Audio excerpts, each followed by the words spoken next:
Hey everyone, I'm Justin with AmericanTrucks.com, and today we're taking a closer look at and installing the PowerStop Z36 Extreme Truck and Tow Setup, available for the both front and rear of your 2014 through 2018 Silverado 1500.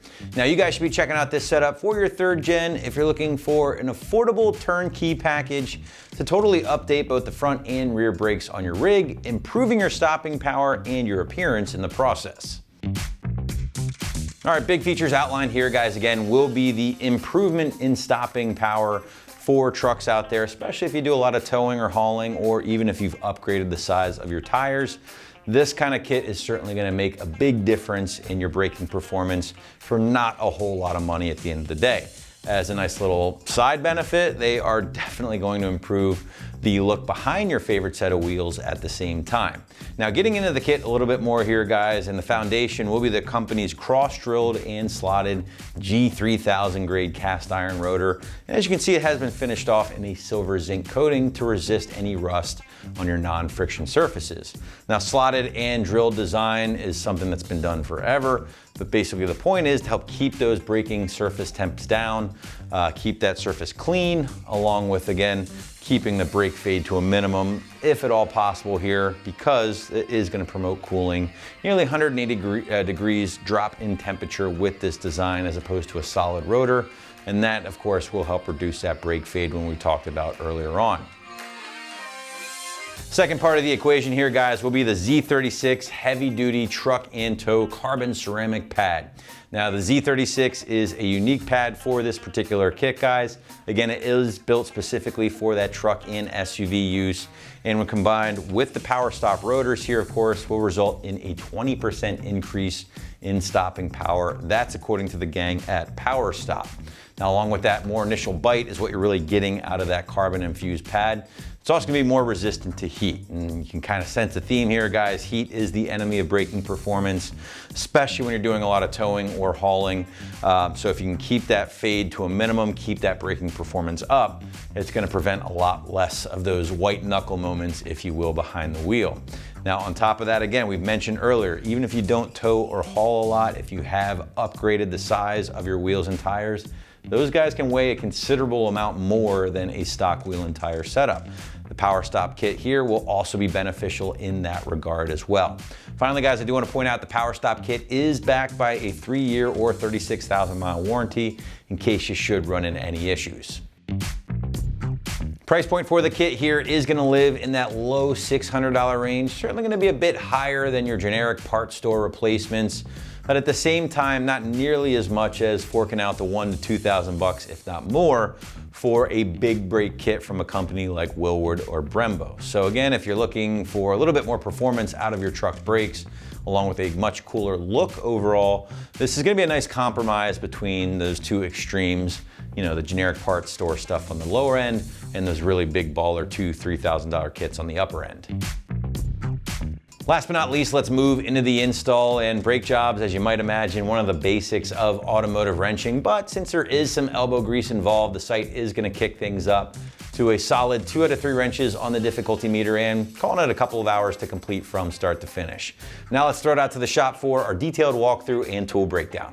Tools required for this install include an impact gun, a ratchet, a caliper hook, a 13/16 wrench, flathead screwdriver, a hammer, a chisel, the included brake lube, an 18mm swivel socket, a T30 Torx socket, 13, 19, and 24mm sockets, brake cleaner, a microfiber towel, a rubber mallet, and a caliper spreader. What's up, guys? Today we're installing a set of pads and rotors on our Silverado, so let's get started. So now the first thing we need to do is remove our caliper clamshell. I've got a caliper hook that I'm gonna throw on the spring so that we can hook it up so we don't put tension on our brake line. And then I've got a 19mm socket that we'll use to remove our 2 bolts to remove our clamshell. So I'll throw this right on our spring here, and then we can remove our 2 bolts. So now we'll take that 19mm socket and loosen up these 2 bolts and remove them.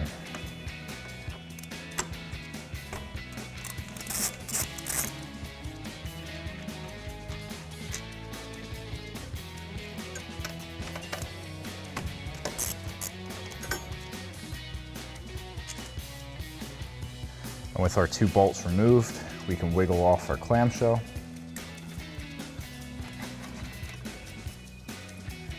And then we can hang that on our hook up and out of the way. Next, we can remove these 2 bolts that hold in our caliper bracket. I've got an 18mm socket to take these out.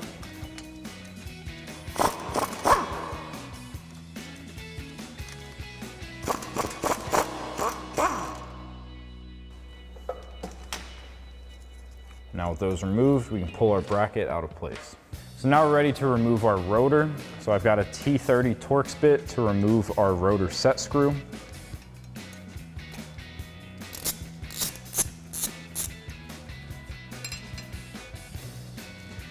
Now with that screw removed, our rotor did pop off. If yours isn't, you can hit it with a hammer to break it free, or you can take an M10 by 1.5 bolt and thread it into this hole to push it away from the hub. But since ours popped right off, we'll just pull it off. Now moving on to the rear, we can repeat pretty much that same process as the front. I've got a caliper hook that I'm gonna hook onto the frame here to hang our caliper up. And then I've got a 13mm socket and a 13/16 wrench to remove the 2 bolts holding our clamshell on. So now we'll get that 13mm socket on our bolt and our 13/16 wrench on this nut.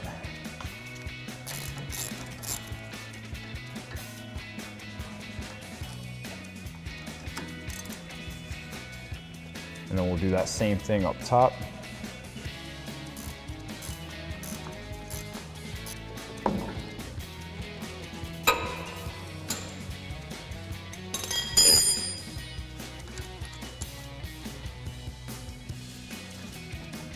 And then we can wiggle off our clamshell and hang that up on our hook. Next, we can remove our bracket. We have 2 18mm bolts, so we'll grab an 18mm socket to remove.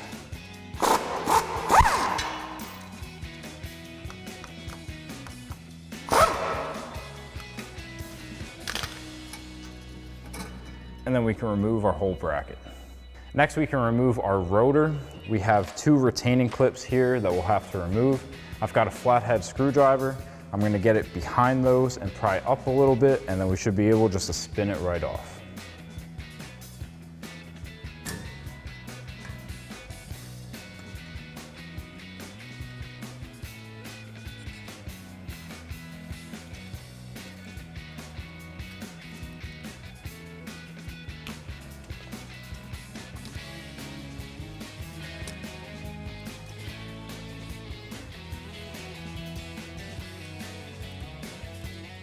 So now with those clips removed, we can go ahead and fully remove our rotor.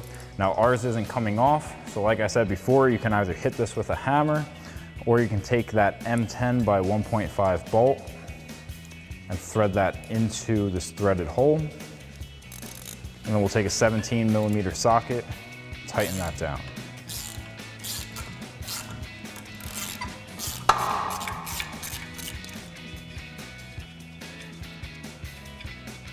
And I'll thread that into the other side.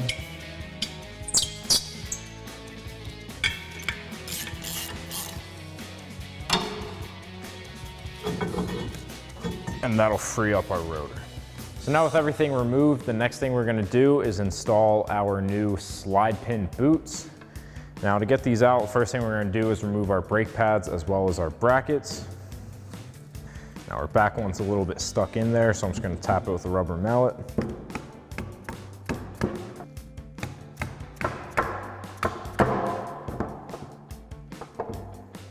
Now with our pads removed, we can pop off our old brackets.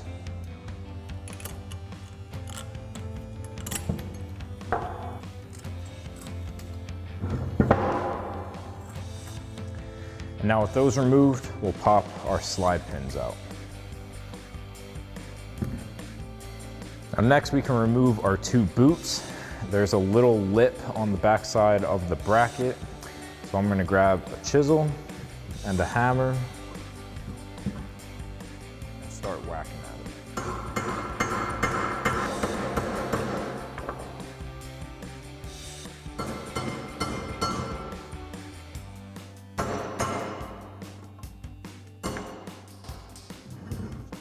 So now we're ready to install our new boots. We have this outer lip here where we have some metal right under it. So I'm going to take a 19mm socket that'll fit nicely around that lip.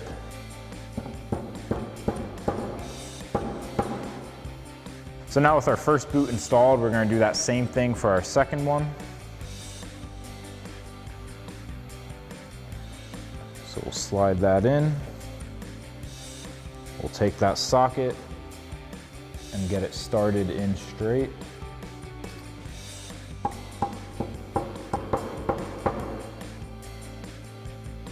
Now once we have this most of the way in from the socket, we can tap it very lightly the rest of the way in with a rubber mallet. And now once you have both of your boots installed on one caliper bracket, you can do that same exact thing for the remaining 3 brackets. So now we've done that same thing to our front caliper bracket to remove our 2 boots. Now we're going to install our new ones. The only difference for the front is we're going to need a bigger socket. So I've got a 24mm socket that'll slide over and sit around that metal lip. So then we'll just drop that down into place, make sure it's going in straight. And then we can start giving it some light taps.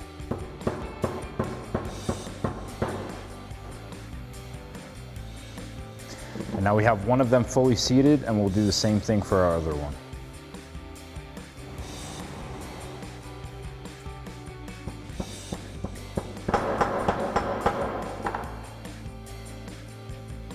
So now with our boots installed, we can install our hardware, our pads, and our slide pins back into place. Now for your brackets, you're just going to match these up to your old ones to figure out the position. And then we'll just push these right into place.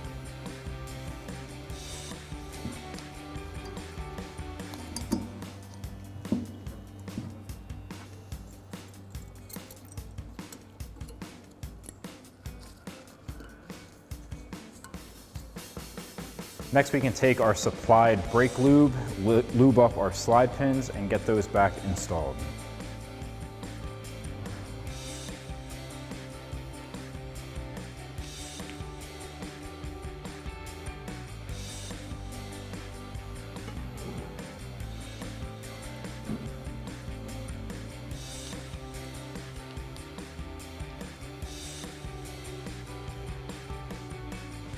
Now to put these back in, I'm just twisting until that boot seats around the pin.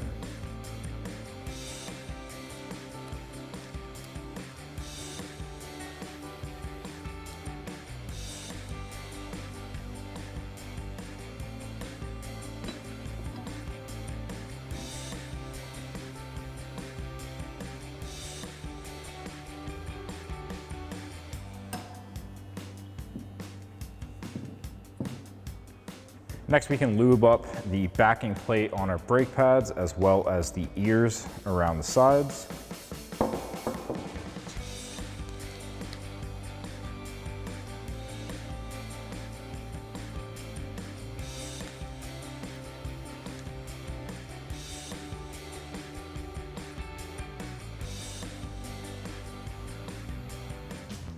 Now the side with this wear indicator is going to go towards the back or towards the pins.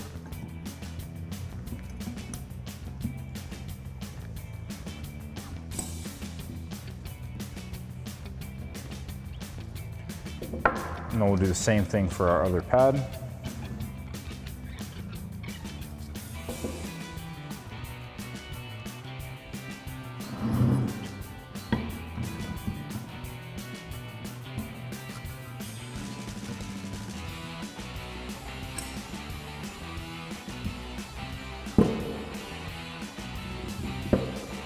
And we'll do that same thing for our rear 2 pads. We'll get the pad with the brake indicator first. And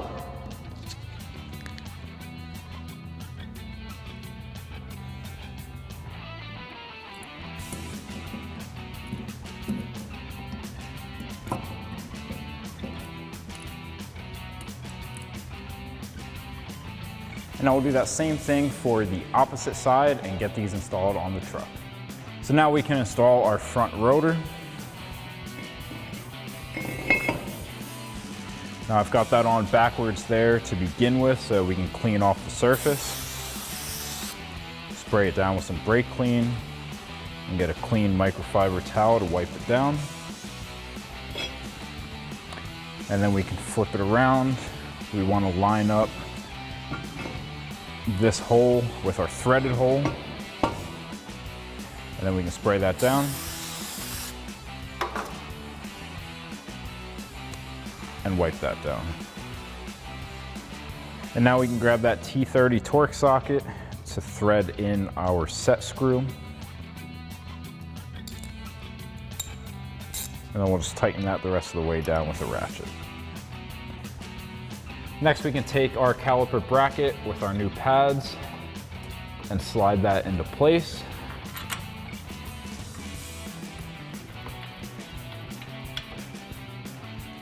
We'll get our bolts started. And then we'll take our 18mm socket and tighten these down.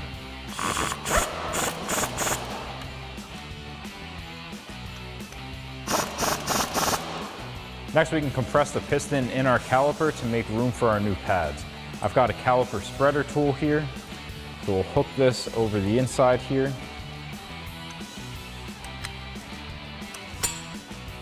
And then compress our piston inward. Next, we can grab our caliper off of the hook and slide that over our new pads. And then we can take our bolts and slide those back into place.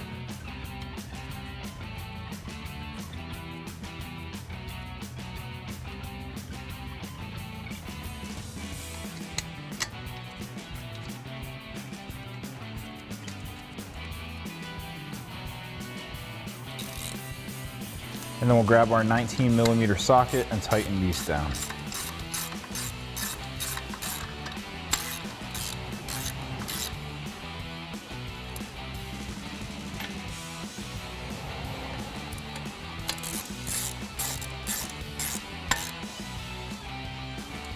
And now you're going to want to go inside the cabin and pump up your brake pedal to get your fluid back into your caliper.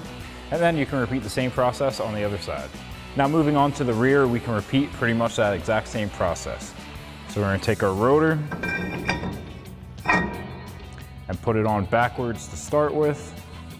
Clean the surface. Wipe that down with a microfiber towel. And then flip it around.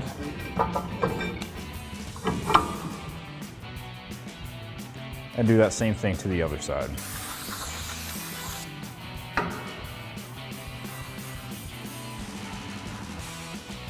Next, we can reinstall those two retaining clips. So we'll get these over our stud, and then we can wiggle these back and forth and slide them on.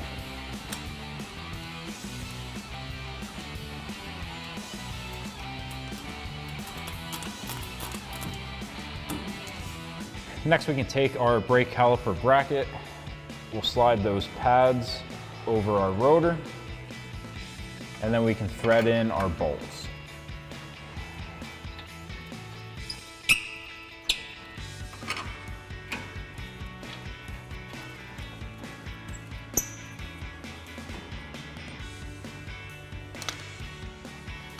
And then we'll take our 18mm socket and tighten these down.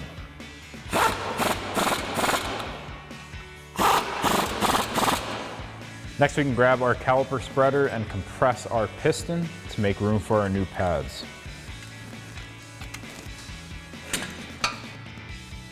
Now we can grab our caliper off of our hook and reinstall it onto our bracket.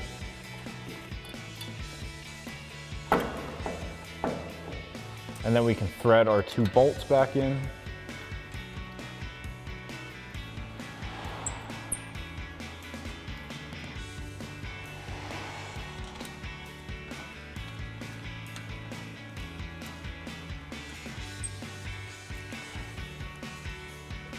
Next, we can grab our 13/16 wrench to hold our slide pin and a 13mm socket and tighten down those bolts.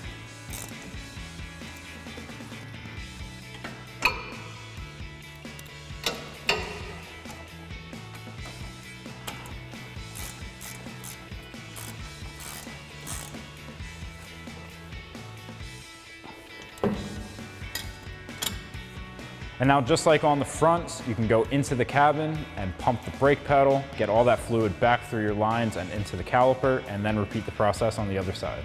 So that'll wrap up this review and install of the PowerStop Z36 Extreme Truck and Tow 6-lug brake rotor and pad kit for the front and rear of your 2014 to 18 Silverado 1500. Thank you for watching, and for all things Silverado, keep it right here at AmericanTrucks.com.